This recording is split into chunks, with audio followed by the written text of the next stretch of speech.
Itulah hebatnya Tuhan orang Kristen. Di dunia ini, agama apapun tidak akan bisa menandingi agama Kristen. Agama Kristen sudah saya katakan tadi, ketika nama Tuhannya tercatat di dalam Alkitab, sang pemilik nama itu harus bisa membuktikan bahwa dia ada. Supaya apa? Supaya ciptaannya itu percaya bahwa ya Tuhan kami ada. Saya jelaskan secara detail dari tadi. Itulah hebatnya agamanya orang Kristen, Pak. Tidak menyembah kepada Tuhan yang mitos, tidak menyembah kepada Tuhan hayalan, tidak menyembah kepada Tuhan angin. Kami tidak menyembah kepada Tuhan yang hayalan. Ketika kami berdoa, kami menghayal, oh Tuhan kami seperti ini, seperti ini. Tidak, Pak. Tuhan kami itu ada. Sekarang, jika saya bertanya kepada kamu, apakah kamu bisa menunjukkan? Kamu tidak akan bisa menunjukkan Tuhanmu ada. Jungkir balik pun kepala kamu ke bawah, pantat ke atas, kepala ke bawah, kamu tidak akan bisa menjawab. Karena Tuhan kamu tidak ada. Kamu menyembah kepada Tuhan hayalan, Tuhan yang mitos, Tuhan yang tidak ada. Kamu bangga-banggakan kepada kami orang Kristen. Apa buktinya Tuhanmu ada? Kamu tunjukkan kepada kami. Jikalau memang wujudnya dia tidak mau menunjukkan, oke, saya tidak menuntut soal wujud. Karena kami juga mengimani bahwa Tuhan itu secara wujud belum pernah menunjukkan kepada ciptaannya. Kami imani itu. Tetapi ekstensinya, apa ekstensinya Tuhan yang kamu imani? Untuk membuktikan kepada ciptaannya bahwa dia itu ada loh. Kalau hanya Tuhan yang punya nama saja, untuk apa? Perbedaan antara Kristen dan Islam itu terletak daripada akal. Tuhan, pencipta alam semesta, itu cuma satu. Tuhan yang datang kepada Bani Israel itu meneruskan karyanya kepada umat Islam dengan cara mengutus seorang nabi bernama Rasulullah Muhammad SAW.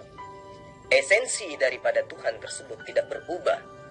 Tidak pernah nuzul menjadi makhluk, tetapi senantiasa membimbing, mengarahkan, mewahyukan, mengilhami, memberikan kekuatan akal terhadap ciptaannya berupa manusia untuk menemukan keberadaan dirinya bahwa dialah pencipta. Perbedaannya dengan Kristen kemudian adalah Kristen pun mengimani Tuhan itu ada, datang kepada Bani Israel, berkarya kepada Bani Israel, mengutus nabi, mengutus rasul, mewahyukan kitab. Namun cacatnya kemudian adalah orang Kristen mengimani Tuhan yang datang kepada Bani Israel itu menjelma menjadi manusia, sehingga jatuhnya kepada paganisme. Jangan lupa subscribe Peci Putih Channel. Kamu mengatakan bahwa perbedaan antara Kristen dan Islam itu terletak daripada akal. Justru kami mengatakan bahwa kalian mengimani Tuhan tidak menggunakan akal kalian. Kenapa saya katakan kalian mengimani Tuhan tidak menggunakan akal? Mengimani Tuhan yang tidak ada kalian imani. Tetapi kami sebagai orang Kristen, kami mengimani Tuhan menggunakan akal dan logika kami. Sudah saya katakan tadi. Ketika Alkitab kami mencatat yang menciptakan alam semesta ini adalah Tuhan kami dan namanya tertulis di dalam Alkitab, Tuhan kami itu harus bisa membuktikan kepada kami bahwa dia itu ada. Kalau Tuhan kami namanya tertulis di dalam Alkitab tetapi dia tidak bisa membuktikan bahwa dia ada, lalu bagaimana mungkin kami percaya bahwa dialah yang menciptakan alam semesta? Artinya Tuhan yang mitos. Kami tidak mengimani Tuhan yang seperti kalian imani itu. Jangan berbicara akal dan logika di sini. Jikalau kamu berbicara akal, maka saya katakan kalian gugur. Kenapa saya katakan gugur? Mengimani Tuhan yang mitos, mengimani Tuhan yang tidak ada, yang tidak bisa menunjukkan eksistensinya apa-apa kepada ciptaannya. Gugur. Ular naga itu namanya saja yang ada, tetapi buktinya ular naga tidak ada. Artinya kalian mengimani Tuhan yang mitos. Berbicara tentang kenabian Muhammad, Al-Quran sudah sangat menjelaskan bahwa nabi-nabi yang akan diturunkan itu hanya melalui keturunan Yitzhak. Tidak ada diturunkan melalui keturunan daripada Ismail. Ditegaskan lagi oleh Torah. Perjanjian kekal antara Allah dengan Abraham, bahwa dari keturunan Yitzhak lah akan diturunkan nabi-nabi. Finalitas kenabian daripada keturunan Yitzhak hanya sampai kepada Yesus. Lalu ada seseorang yang lahir di tanah Arab yang namanya Muhammad, dia mengatakan bahwa dia adalah nabi dan dia mengaku dia adalah keturunan daripada Ismail. Sedangkan Al-Quran sudah menjelaskan bahwa yang diturunkan nabi-nabi itu hanya daripada keturunan Yitzhak. Artinya Muhammad nabi atau bukan? Jawab. Fokus kepada konsep ketuhanan. Apakah kemudian menurut ajaran para nabi termasuk Yesus, bahwa Tuhan yang datang kepada Bani Israel itu bisa dilihat wajahnya, bisa dilihat bentuknya. Nah, kalau Anda mengatakan Tuhan itu bisa dilihat sehingga boleh dikatakan ada, sesuatu yang tidak ada, yang tidak bisa dilihat, Anda katakan tidak ada.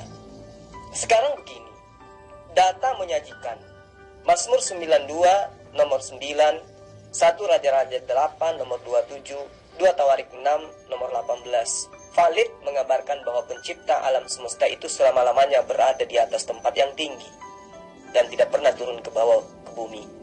Kalau ada yang turun ke bumi, maka itu adalah statusnya makhluk. Nah, Tuhan manakah yang Anda katakan ada?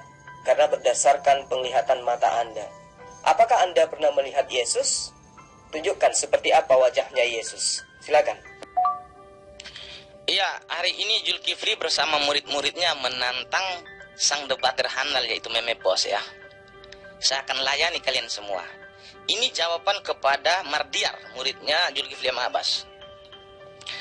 Kami mengimani Tuhan yang nyata, sudah saya katakan kepada kamu. Kami tidak mengimani Tuhan yang mitos, yang seperti kalian imani. Kami mengimani Tuhan menggunakan akal kami, bukan menggunakan dengkul. Jikalau orang mengimani Tuhan menggunakan dengkul, maka saya katakan ya seperti kalian. Mengimani sesuatu yang tidak ada, kalian imani. Mengimani sesuatu yang mitos, kalian imani. Apa bedanya ketika kalian percaya angin? Berbeda dengan kami, Pak. Sudah saya jelaskan secara detail, Pak. Tuhan kami membuktikan kepada kami bahwa dia ada, Pak. Menggunakan caranya tersendiri. Dia menggunakan caranya, Pak, untuk membuktikan kepada ciptaannya bahwa dia ada. Itulah hebatnya Tuhan orang Kristen, Pak. Tuhan kalian apa yang bisa dilakukan, Pak? Berbicara dengan Muhammad saja tidak mau. Ya sudah pasti. Kenapa dia tidak mau berbicara dengan Muhammad? Karena Muhammad bukan nabi. Karena Tuhan sudah berbicara di Al-Quran dan juga di Torah bahwa nabi-nabi itu akan diturunkan hanya melalui keturunan Ishak, bukan kepada keturunan Ismail. Keturunan Ismail itu hanya dijadikan sebagai bangsa yang besar, bukan keturunan nabi-nabi. Lalu ada seseorang lahir di tanah Arab yang bernama Muhammad. Dia mengaku nabi dan keturunan daripada Ismail. Maka dia sendiri yang menentang ajarannya sendiri. Dia menyuruh sahabat-sahabatnya itu untuk mencatat, lalu dia menentang sendiri ajarannya sendiri. Dia mengajarkan bahwa nabi-nabi itu turun hanya melalui keturunan Ishak, tetapi dia sendiri mengaku nabi dari keturunan Ismail. Dia sendiri yang menentang ajarannya. Jangan lupa subscribe Tuhan yang nyata itu maksudnya gimana? Nyata itu menurut Anda itu seperti apa Tuhan itu? Menjadi manusia gitu maksudnya. Bukankah beberapa hari yang lalu Anda katakan yang menyembah Yesus itu adalah sesat? Nah, yang Anda katakan Tuhan nyata itu yang mana? Fisiknya atau apanya? Silakan. Meme. Bos Meme. Kok hilang? Ya, benar. Saya setuju dengan kamu bahwa Tuhan itu tetap bertata di atas kerubim. Ya, sesuai dengan kitab Yesaya, jelas, betul. Saya setuju itu. Tetapi Tuhan itu bisa menurunkan firman-Nya ke bumi untuk berkomunikasi dengan Musa ataupun nabi-nabi yang lain. Supaya apa? Supaya pembuktian bahwa dia itu ada. Bukan seperti Tuhan yang kalian imani mitos. Apa buktinya? Yesaya 55 ayat 11. Apa kata Tuhan yang bertata di atas kerubim? Firman-Ku kembali kepadaku tidak dengan sia-sia. Dia melakukan sesuai dengan apa yang Ku kehendaki. Apa yang dimaksud ini firman kembali kepadaku tidak dengan sia-sia? Yang dimaksud ketika Musa berbicara dengan Tuhan atau sang firman di Gunung Horeb itu, itulah sang firman. Ketika melakukan pekerjaannya berbicara dengan Musa di Gunung Horeb dan membuktikan kepada jutaan orang Yahudi supaya membuktikan bahwa dia ada. Setelah melakukan pekerjaannya, sang firman kembali kepada hakikatnya, Pak, sesuai dengan Yesaya 55 ayat 11. Itu perkataan Bapa yang bertata di atas kerubim. Itulah salah satu kebesaran Tuhan yang kami imani. Tuhan yang bisa menunjukkan ekstensinya kepada ciptaannya supaya ciptaannya itu percaya. Lalu bagaimana dengan Tuhan yang kamu imani? Sudah saya katakan tadi berulang-ulang bahwa Tuhan yang kamu iman ini namanya saja tertulis dalam Al-Quran, tetapi tidak bisa menunjukkan apa-apa. Apa yang bisa dia lakukan? Jangan kamu mengatakan bahwa Tuhan kami pencipta alam semesta. Sebelum kamu klaim Tuhan kamu pencipta alam semesta, Pak, sebelum ditulis Al-Quran itu tahun 600 Masehi, diperintahkan Muhammad suruh sahabat-sahabatnya untuk menulis, Pak, jutaan tahun yang lalu itu alam semesta serta isinya sudah ada, Pak. Al-Quranmu terlambat turun, Pak. Klaimnya terlambat, Pak. Klaim Al-Quranmu itu tidak akan menjadi terlambat apabila sang pemilik nama yang kalian klaim sebagai pencipta alam semesta itu menunjukkan kepada ciptaannya bahwa dia ada, maka saya katakan Al-Quranmu itu klaimnya akan benar. Tetapi jika lo sang pencipta namanya tertulis di dalam Al-Quranmu tidak bisa menunjukkan ekstensinya bahwa dia ada, maka saya katakan gugur Al-Quranmu. Gak usah panjang-panjang, Meme Bos. Buktikan aja. Yang kamu ceritakan itu adalah Tuhan yang kami sembah. Tuhannya Nabi Musa itulah sembahan umat Islam. Makanya di awal tadi saya katakan bahwa perbedaan antara Kristen dan Islam adalah di Kristen Tuhan nuzul menjadi manusia, dibunuh manusia. Kalau Islam tidak, Tuhan itu tetap berkarya dengan cara mengutus Nabi dan Rasul. Dia tidak pernah menjadi makhluk. Kalau Kristen Tuhannya menjadi makhluk. Nah sekarang coba kamu tunjukkan kepada saya. Kamu katakan Tuhan Anda itu ada. Tuhan Anda itu nyata. Bisa Anda tunjukkan? Tuhannya Musa yang datang ke dunia itu yang mana coba? Seperti apa wujudnya? Lalu apa dasar Anda mengatakan bahwa Tuhan Anda itu ada? Coba buktikan. Ada dalam arti kata bisa dilihat gitu? Bisa ditonjok, bisa diludahin mukanya. Itu yang Anda maksud Anda? Sekarang gini, coba kamu tunjukkan. Katanya Tuhan kamu itu ada dan Tuhan kami mitos. Nah, ada di sini maksudnya apa? Ada bisa dilihat gitu, bisa diludahin, bisa ditonjok mukanya, bisa ditampar. Itu yang kamu maksud ada? Atau gimana maksudnya nih? Tuhan yang kami imani sudah saya jelaskan tadi. Yang dimaksud ada itu ekstensinya, Pak, perbuatannya. Harus dia tunjukkan kepada ciptaannya bahwa dia ada. Pembuktian jati diri. Bukan seperti Tuhan yang kalian imani, hanya mengimani saja. Maka saya katakan mengimani Tuhan itu harus menggunakan akal. Kami menggunakan Tuhan menggunakan akal, tetapi kalian mengimani Tuhan bukan menggunakan akal, tetapi memakai dengkul. Kenapa saya katakan memakai dengkul? Mengimani Tuhan yang tidak ada, sesuatu yang mitos kalian imani. Apa bedanya ketika kalian menyembah kepada angin? Kalau kamu tidak mau dikatakan menyembah kepada angin atau Tuhan yang mitos, buktikan kepada kami ekstensi Tuhanmu itu apa. Jangan mengklaim dia menciptakan alam semesta. Terlambat, Pak. Sebelum Tuhanmu mengklaim bahwa dia menciptakan alam semesta ribuan tahun, jutaan tahun sudah ada, Pak. Terlambat Al-Quranmu. Gugur. Tetapi jika Tuhanmu bisa membuktikan kepada ciptaannya bahwa dia ada, maka saya katakan Al-Quranmu akan menjadi benar. Untuk saat ini hanya Alkitab yang benar. Karena Alkitab ketika mencatat nama Tuhan di dalam Alkitab, namanya tercatat dan mengklaim bahwa menciptakan alam semesta ini adalah dia. Sang pemilik nama itu membuktikan bahwa dia ada, Pak. Hebat. Kitab suci yang benar hanya Alkitab, selain tidak ada, Pak. Maka kami orang Kristen itu mengimani Tuhan menggunakan akal kami, bukan pakai dengkul. Kalau kami menggunakan dengkul, maka kami mengimani Tuhan sama seperti kalian. Sesuatu yang tidak ada kami imani. Itulah perbedaan antara Islam dan Kristen. Jangan lupa subscribe Peci Putih Bagaimana Channel. Anda mengatakan Tuhan kami tidak ada?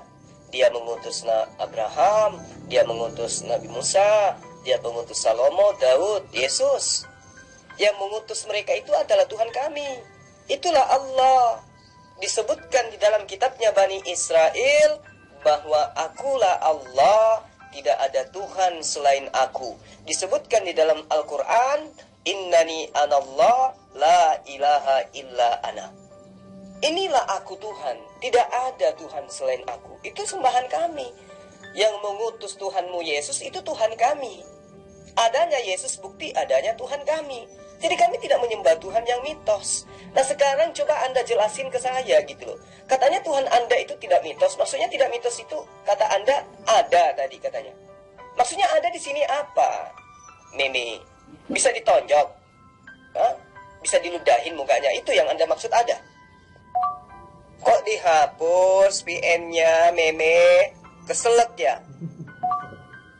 Meme, jangan kabur dong, Mei. Lanjut dong, tunjukkan Tuhanmu itu, buktikan kalau Tuhanmu itu ada, bukan mitos. Wahyu 5 nomor 6, roh bertanduk 7, bermata 7. Mi, totototos. Jangan lupa subscribe Peci Putih Channel. Berbicara tentang Tuhannya nabi-nabi.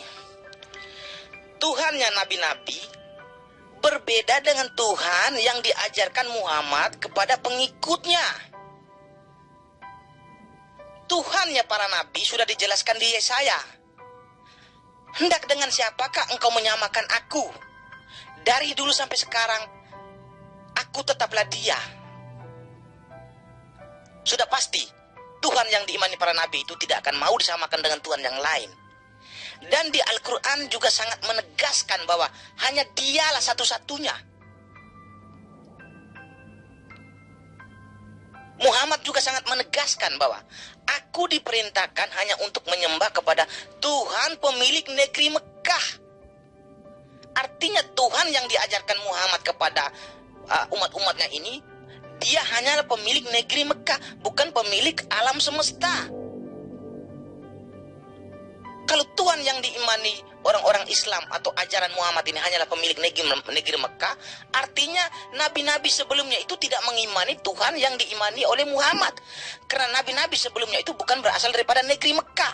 Mereka di luar daripada negeri Mekah. Artinya clear.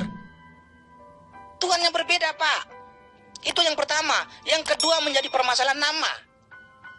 Ketika Tuhan memperkenalkan namanya kepada Bani Israel, kepada Musa, namanya itu adalah Yod-He-Vav-He. Lalu Muhammad mengklaim bahwa sang pencipta itu datang kepadanya, memperkenalkan namanya kepadanya, bahwa namanya adalah Allah Subhanahu wa Ta'ala. Kalau kamu mengatakan bahwa Tuhan itu sama, maka saya katakan Tuhan yang diimani orang Islam dan Yahudi mitos. Kalau kamu mengatakan bahwa Tuhannya sama, saya katakan bahwa Tuhan yang diimani orang Yahudi dan Islam itu tidak konsisten dengan perkataannya. Kalau Tuhan saja tidak konsisten dengan perkataannya, untuk apa mengimani Tuhan yang seperti itu? Kami mengimani Tuhan yang punya konsisten dengan perkataannya. Kami mengimani Tuhan-Tuhan para nabi, yaitu Yod-He-Vav-He, bukan Allah Subhanahu wa Ta'ala. Berbeda. Berbicara tentang ekstensi, sudah saya katakan tadi, Tuhan kami menunjukkan ekstensinya, yaitu perbuatannya.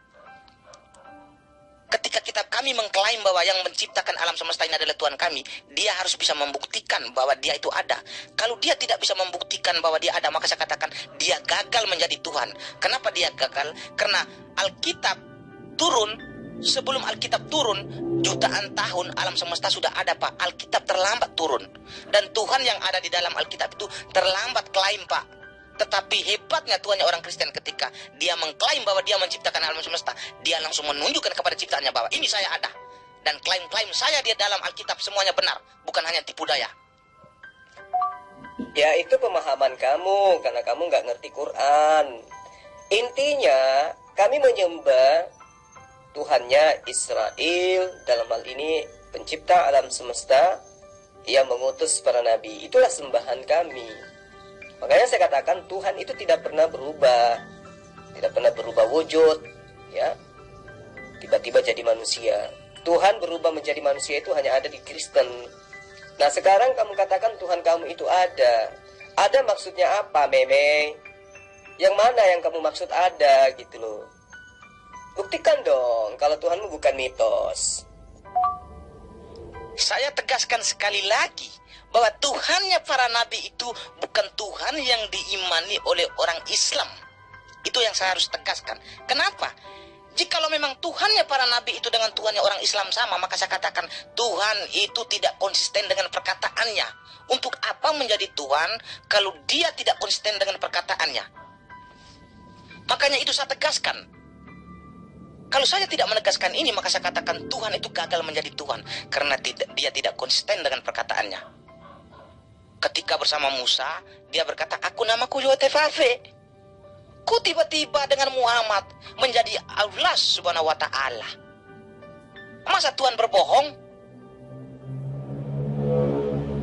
Di Bilangan 23:19 itu sudah sangat dijelaskan. Allah itu bukanlah manusia sehingga dia berbohong. Ketika Allah berfirman, dia harus menepati. Di situ sudah sangat jelas bahwa Allah itu tidak akan berbohong seperti manusia. Jadi ketika Tuhan itu berbicara dengan Musa bahwa namanya itu Yotevave, ya sudah namanya Yotevave. Sampai kapanpun tetaplah dia. Dan tidak akan berubah namanya menjadi Allah Subhanahu wa Ta'ala. Allah Subhanahu wa Ta'ala yang diajarkan Muhammad itu hanyalah pemilik negeri Mekah. Muhammad sendiri mengatakannya, aku diperintahkan hanya untuk menyembah kepada Tuhan pemilik negeri Mekah. Makanya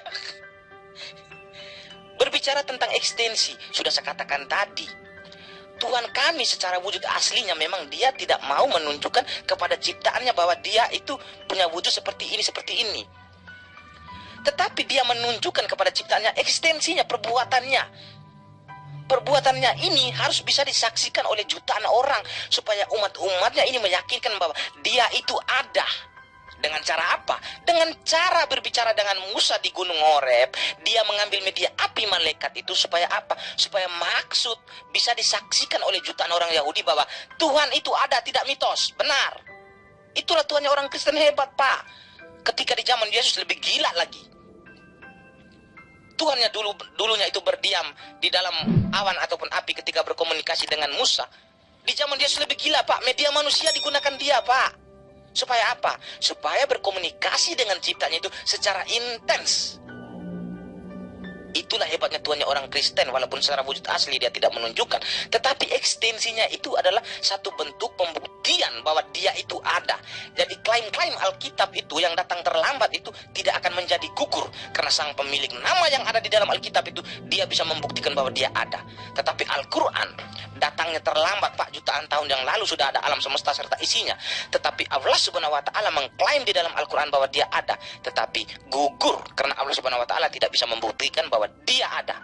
Saya tidak menuntut wujudnya, tetapi ekstensinya, perbuatannya. Cepat jelaskan kepada saya, Zulkifli M. Abbas. Di dalam kitabnya Bani Israel diterangkan, Anihu lefanai lo nauser elwa harai lo yothefafhe.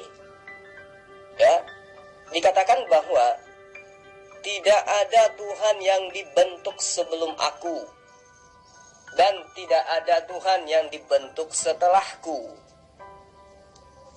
Wa ta'aminu li wa ta'aminu ki ani hu lafanai, dan seterusnya.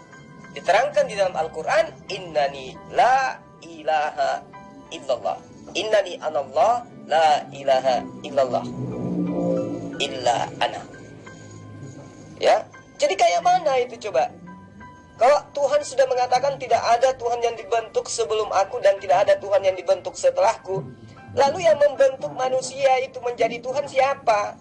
Paulus, Kisah Para Rasul 2 nomor 36. Yesus yang kau salibkan itu, manusia bernama Yesus yang kau salibkan itu telah dijadikan Tuhan oleh Allah. Ya, dilantik dia menjadi Tuhan. Nah, sekarang kembali kepada pertanyaanmu semula. Apa buktinya Tuhan kamu itu ada? Kamu bisa lihat Tuhanmu, kamu bisa tampar Tuhanmu, kamu bisa ngopi bareng sama Tuhanmu. Itu yang kamu maksud ada. Jangan lupa subscribe Peci Putih Channel. Sudah saya jelaskan tadi, Pak.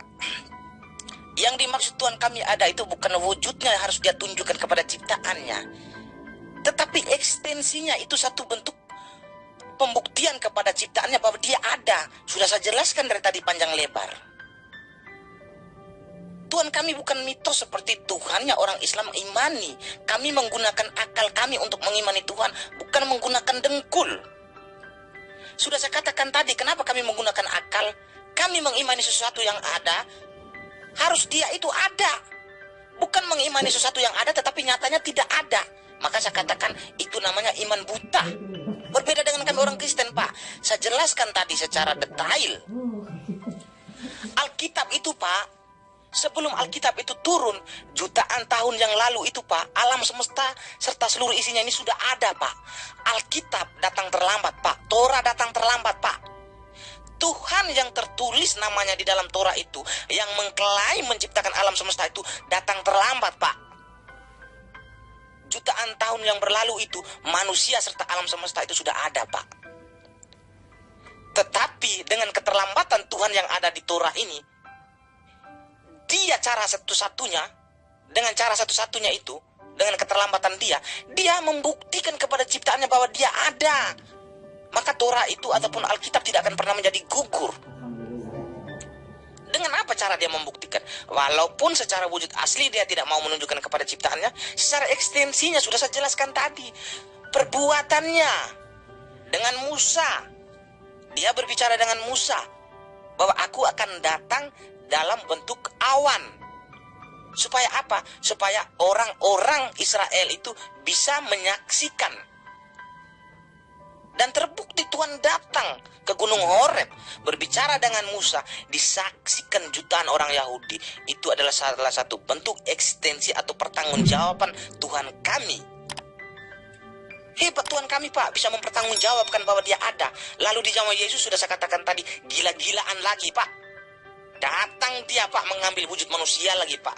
Bukti ekstensinya, Pak, dia tunjukkan. Bukti kebesarannya, bukti kemahakuasaan dia tunjukkan kepada ciptaannya. Ini saya ada. Mengambil media manusia.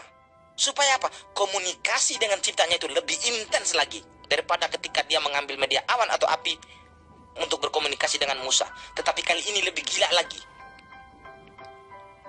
Dia mengambil media manusia untuk berkomunikasi dengan ciptaannya secara intens setiap hari. Itu hebatnya Tuhan kami, Pak. Tuhan Anda, apa yang bisa Anda buktikan, Pak? Anda tidak akan pernah bisa membuktikan bahwa Tuhan Anda ada. Tuhan Anda itu hanya klaim, dan sampai kapanpun tetap akan menjadi klaim. Al-Quranmu datang terlambat, Pak. Klaim yang ada di dalam Al-Quran itu sudah terlambat, Pak. Jutaan tahun sudah ada, Pak. Sudah saya katakan tadi, klaim-klaim Al-Quran itu akan menjadi benar kecuali sang pemilik nama, sang pencipta yang tertulis di dalam Al-Quranmu itu bisa membuktikan bahwa dia ada. Maka saya katakan Al-Quranmu akan menjadi benar. Tetapi jikalau sang pemilik nama yang mengklaim bahwa dia menciptakan alam semesta itu yang tertulis di dalam Al-Quranmu tidak ada, maka saya katakan Tuhanmu mitos. Buktikan kepada saya Tuhanmu, Zulkifli Abbas, cepat. Ya ampun, tadi kan saya sudah jelaskan samamu, Meme. Tuhan itu tidak bisa dilihat. Dia hanya bisa menyatakan eksistensinya bahwa dia ada. Bukti bahwa dia ada, dia menciptakan alam semesta ini. Alam semesta ini ada, bukti bahwa Tuhan itu ada. Dan itulah Tuhan yang kami sembah, pencipta alam semesta. Yang kamu katakan tidak mitos kan itu Tuhanmu yang nusul menjadi manusia, yang bisa digampar mukanya. Itu kan Tuhan kamu. Kamu mengatakan Tuhan kami ada, karena Tuhan kami bisa dilihat. Nah sekarang kamu bisa tunjukkan wajahnya Yesus itu yang mana coba? Bisa nggak? Ayo. Kamu mengatakan buktinya ada Tuhan itu, adanya alam semesta ini serta seluruh isinya ada, maka Tuhan itu ada. Pak, Al-Quranmu itu datang terlambat, Pak. Jutaan tahun sebelum Al-Quranmu itu datang, Pak, alam semesta ini sudah ada lebih dulu, Pak. Jadi Tuhan yang kamu imani namanya yang tercatat di dalam Al-Quran itu terlambat datang, Pak. Terlambat memperkenalkan namanya, terlambat mengklaim. Seharusnya dengan keterlambatannya itu, dia harus bisa menunjukkan kepada ciptaannya itu, dengan ekstensinya dia tunjukkan bahwa dia itu ada. Seperti Tuhan yang diimani oleh orang Kristen. Walaupun orang Kristen mengimani Alkitab itu datang terlambat, dan Tuhan yang namanya tertulis di dalam Alkitab itu datangnya terlambat mengklaim, tetapi bukti daripada kebenaran di Alkitab itu terjadi. Apa saya katakan terjadi?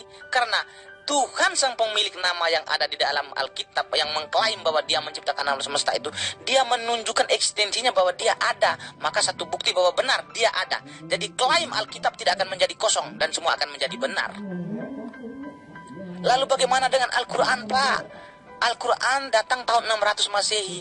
Muhammad perintahkan kepada sahabat-sahabatnya untuk menulis bahwa yang menciptakan alam semesta ini namanya adalah Allah Subhanahu wa Ta'ala. Dan sahabat-sahabatnya menulis. Lalu dia mengatakan bahwa Allah Subhanahu wa Ta'ala lah yang menciptakan alam semesta. Muhammad lupa. Sebelum dia menyuruh sahabat-sahabatnya untuk menulis bahwa jutaan tahun itu alam semesta ini sudah ada, maka saya katakan Allah Subhanahu wa Ta'ala sudah terlambat. Seharusnya dengan keterlambatannya ini dia harus membuktikan kepada ciptaannya bahwa dia ada. Dengan cara apa? Ekstensi harus dia tunjukkan seperti Musa ataupun Yesus. Itu adalah bentuk ekstensi pembuktian kepada ciptaannya. Tetapi Allah Subhanahu wa Ta'ala apa yang bisa dilakukan? Tidak ada, kosong. Muhammad tidak pernah berbicara dengan Allah Subhanahu wa taala, maka saya katakan kosong, gugur. Berbicara tentang wajah Yesus. Wajah Yesus, Pak, kami tidak pernah melihat, Pak. Tetapi namanya tercatat di dalam Alkitab dan menurut sejarah, dia ada. Sama seperti Muhammad. Apakah wajah Muhammad kamu pernah lihat? Pasti kamu mengatakan bahwa tidak pernah kami lihat. Tetapi bukti Muhammad tercatat di dalam Alkitab dan dia pernah ada. Dan sejarah mengatakan bahwa Muhammad ada. Ya sama. Tuhanmu Yesus itu jutaan tahun baru ada. Tuhan berupa manusia, dilahirkan oleh manusia, ditonjok oleh manusia, diludahin oleh manusia, dibunuh oleh manusia. Ribuan tahun, jutaan tahun baru ada Tuhan bernama Yesus. Tuhan kami itu dari awal sudah ada. Ya, Tuhan kami itu dialah pencipta alam semesta, yang kemudian mengajar kepada Abraham, mengajar kepada Musa, mengajar kepada Yesus, mengajar kepada Rasulullah Muhammad SAW. Memang tidak bersamaan ajaran itu. Antara ajaran Yesus aja dengan ajaran Musa nggak bersamaan. Ya, tidak mesti seharusnya Nabi itu langsung kemudian nerima bersamaan. Enggak dong. Yesus aja ketika datang kepada Bani Israel masih banyak yang tidak dia ajarkan. Artinya ajaran Tuhan itu step by step. Nah sekarang Tuhan kamu itu yang kamu maksud ada itu yang mana? Berupa apa Tuhan kamu? Jawab dong, wujudnya seperti apa? Tuhan saya sudah saya buktikan secara detail dan pembuktian saya benar. Kenapa saya katakan benar? Saya mengatakan sesuai dengan apa yang terjadi. Di kitab Keluaran 19 ayat 9, satu pembuktian. Tuhan berbicara dengan Musa di Gunung Horeb, disaksikan oleh jutaan orang Yahudi. Dari situ bentuk pertanggungjawaban Tuhan bahwa dia itu ada. Jadi dengan keterlambatan Torah ataupun Alkitab itu datang, dengan keterlambatan Tuhan itu mengklaim bahwa dia menciptakan alam semesta, disitulah terobati hati-hati ciptaannya itu. Tidak seperti Tuhan yang Anda imani. Hanya mengatakan Allah Subhanahu wa taala itu ada, tetapi tidak bisa membuktikan apa-apa. Saya sudah jelaskan tadi. Allah Subhanahu wa taala tidak bisa mempertanggungjawabkan namanya ketika namanya diagung-agungkan oleh umat-umat Islam, tetapi bentuk pertanggungjawaban kepada namanya tersebut tidak bisa, Pak. Hanya namanya saja, tetapi Allah Subhanahu wa taala tidak ada. Mitos. Saya memberikan salah satu contoh yang paling gampang. Saya masuk ke dalam rumah, saya mengambil pena satu dan kertas satu. Saya mencatat nama Tuhan saya adalah Zulkifli M. Abbas. Dialah menciptakan alam semesta.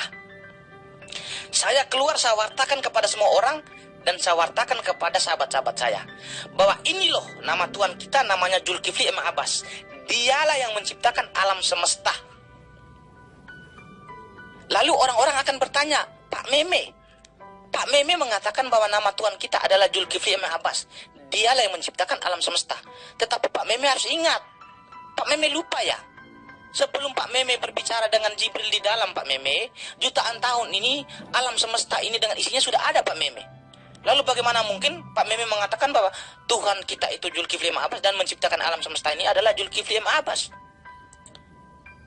Kalau Pak Meme mengatakan bahwa Tuhan kita ini adalah Zulkifli M. Abbas dan menciptakan alam semesta ini adalah Zulkifli M. Abbas, apakah Pak Meme bisa membuktikan bahwa dia ada? Kalau Pak Meme tidak bisa membuktikan bahwa Tuhan kita itu Zulkifli M. Abbas itu ada, maka Pak Meme ini hanya klaim kosong, Pak Meme. Lalu apa yang bisa saya jawab? Saya hanya menepuk dahi, putar badan, balik kiri, belakang, jalan, lari. Jangan lupa. Yang kamu ceritakan itu Tuhan kami yang berbicara kepada Musa. Itu Tuhan kami. Nah sekarang Yesus itu siapa? Sejak kapan ada Tuhan berbentuk manusia? Itu ajaran siapa? Sementara pemegang kitab yang notabene-nya keturunan daripada Nabi Musa, Abraham, itu tidak pernah mengimani Tuhan mereka bernama Yesus.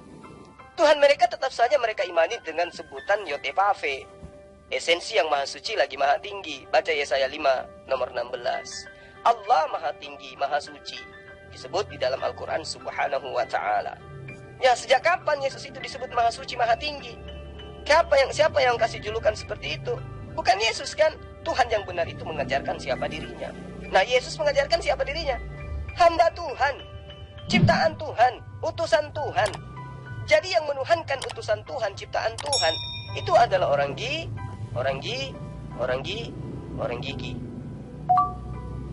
Kamu mengatakan bahwa yang saya ceritakan ini adalah Tuhannya orang Muslim.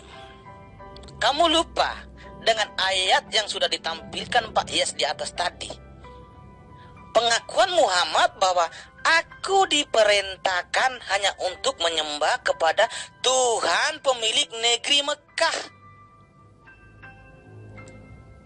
Sedangkan Tuhan yang diimani para nabi-nabi sebelumnya itu bukan Tuhan pemilik negeri Mekah, Tuhan pemilik alam semesta.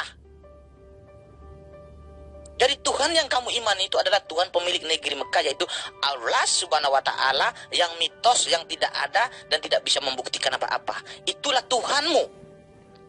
Tetapi Tuhan kami, orang Kristen dan Yahudi, itu Tuhan yang nyata, Tuhan yang hidup, Tuhan para nabi, dan Tuhan yang bisa membuktikan bahwa Dia ada. Itu adalah salah satu bentuk pertanggungjawaban Tuhan kami kepada ciptaannya, supaya menguatkan hati kepada ciptaannya bahwa ya, saya ini ada, bukan saya ini mitos.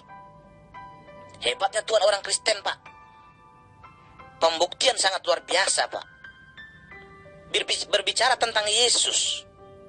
Yesus itu bukan Tuhan yang lain, Pak. Yesaya memang sangat menjelaskan bahwa hendak dengan siapa engkau menyamakan aku. Sampai kapanpun aku tetaplah Dia. Itu pernyataan tegas daripada Yod-Heh-Vav-He. Tetapi Yesus turun ke bumi, Dia mengatakan bahwa akulah Dia. Jikalau kamu tidak percaya bahwa akulah Dia, kamu akan mati dalam dosamu.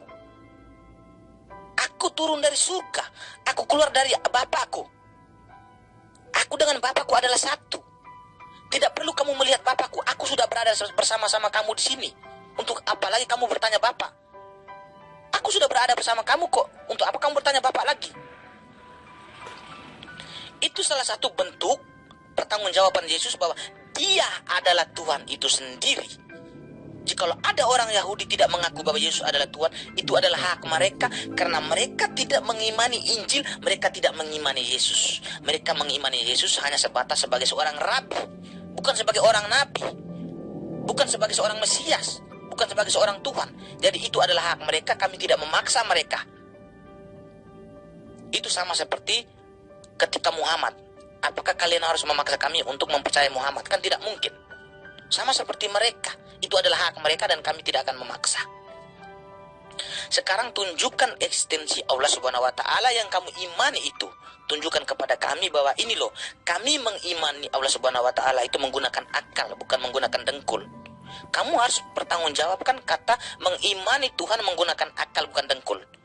Tetapi jika kamu tidak bisa membuktikan bahwa Allah Subhanahu wa Ta'ala itu ada, maka saya katakan kamu mengimani Tuhan menggunakan dengkul, tetapi kami menggunakan akal. Kenapa saya katakan menggunakan akal? Karena kami mengimani sesuatu yang ada harus benar-benar ada, bukan menggunakan dengkul tetapi menggunakan akal. Tetapi kalian mengimani sesuatu yang ada ternyata tidak ada, maka saya katakan menggunakan dengkul. Cepat jawab. Nah, ketika Allah datang kepada Bani Israel, Dia juga menerangkan akulah Tuhannya Israel. Apakah berarti Tuhan itu cuma untuk Israel doang?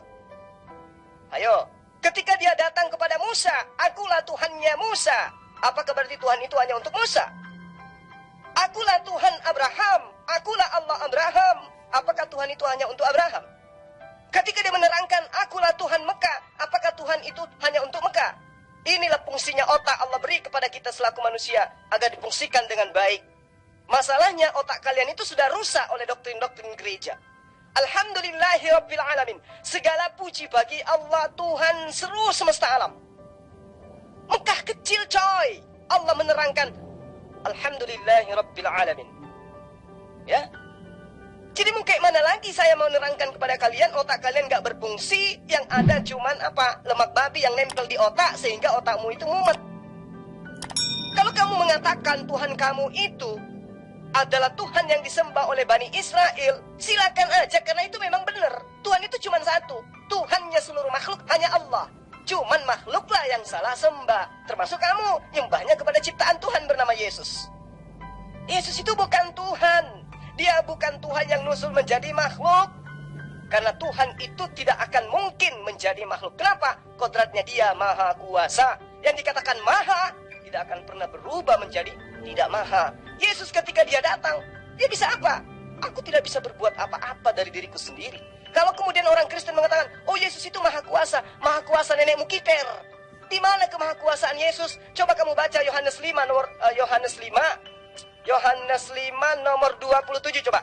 Kamu pelototin ayat itu, beli kaca pembesar kalau kamu tidak paham bagaimana kemudian dia itu menyatakan dirinya. Apa kata Yesus? Dan dia telah memberikan kuasa kepadaku untuk menghakimi manusia. Kenapa? Karena aku adalah anak manusia. Berarti Yesus itu mengaku dirinya bisa menghakimi karena dia anak manusia. Coba, di mana kuasa Yesus? Aku tidak dapat berbuat apa-apa dari diriku sendiri. Jadi jangan kamu kotori ajaran Yesus. Yesus itu murni menyembahnya kepada Tuhannya umat Islam, yaitu Allah yang maha suci lagi maha tinggi. Kalian itu penumpang gelap, kalian itu penyusup, kalian itu penyesat yang kelak akan diusir oleh Yesus. Kamu kudu wajib belajar, ya, mumpung masih gratis. Berbicara tentang Tuhannya para nabi, Tuhannya Bani Israel, Tuhannya para nabi, Tuhannya Bani Israel, Tuhannya orang Kristen. Dia memperkenalkan namanya kepada para nabi dan Bani Israel dan kepada orang Kristen itu hanya satu nama, yaitu Yod-Heh-Vah-Veh. Tidak ada nama yang lain selain daripada Yod-Heh-Vah-Veh sebagai proper name. Tetapi yang membingungkan itu, tahun 600 Masehi, Muhammad mengajarkan bahwa Tuhan pencipta alam semesta ini adalah Allah Subhanahu wa Ta'ala. Dan Tuhan itu memperkenalkan namanya kepada Muhammad bahwa dia adalah Allah Subhanahu wa Ta'ala. Kalau kamu mengatakan bahwa Tuhan itu sama, maka saya katakan Tuhan itu tidak konsisten dengan perkataannya.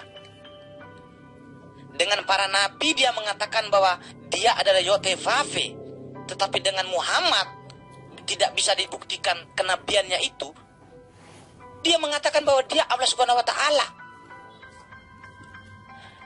Dan Muhammad lebih mempertegaskan lagi bahwa dia diperintahkan hanya untuk menyembah kepada Tuhan pemilik negeri Mekah.